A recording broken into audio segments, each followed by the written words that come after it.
Triangle pose. I love triangle. I love how it feels.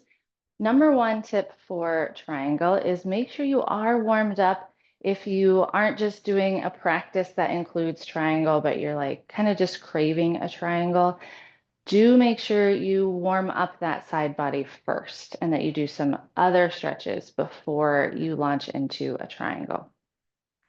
All right, triangle pose. Let's walk through some of the alignment.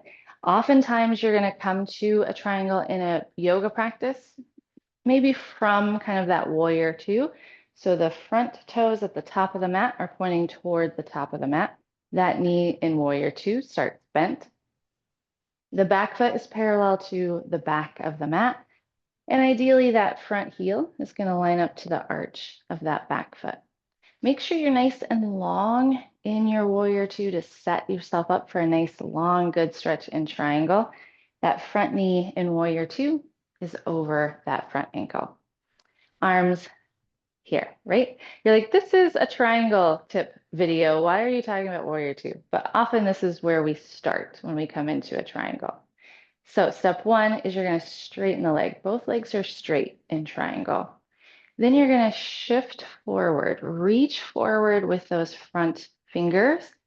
Then it's usually called like tick-tocking the arms, right? They stay in that line, but that lower arm goes down.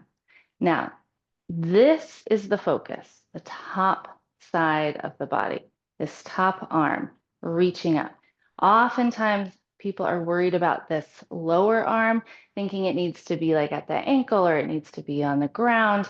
And what tends to happen then is that top shoulder collapses and we start to turn toward that front hand, that lower hand.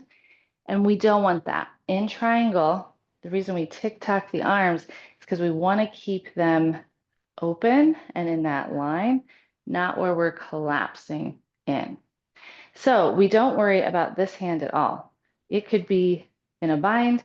I like to challenge students to keep it at heart center and tick-tock. Feel that core engagement and that real work here in the top side body. If you are not feeling the work in the top side, you are collapsed. And then you're feeling it elsewhere.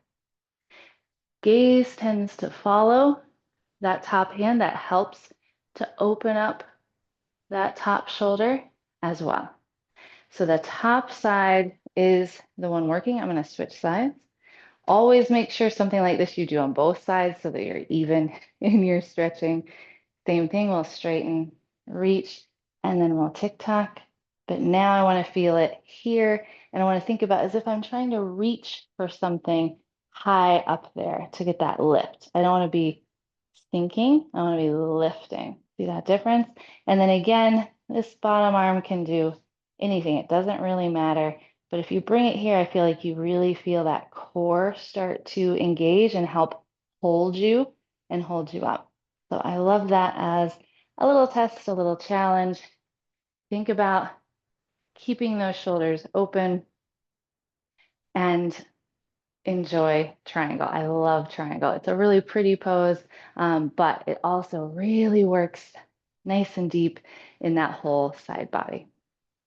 Holler at me with questions. Of course, I have many more tips in my Beginners Academy where we walk through all sorts of starting a safe and nourishing yoga practice. So I would love to invite you to check that out.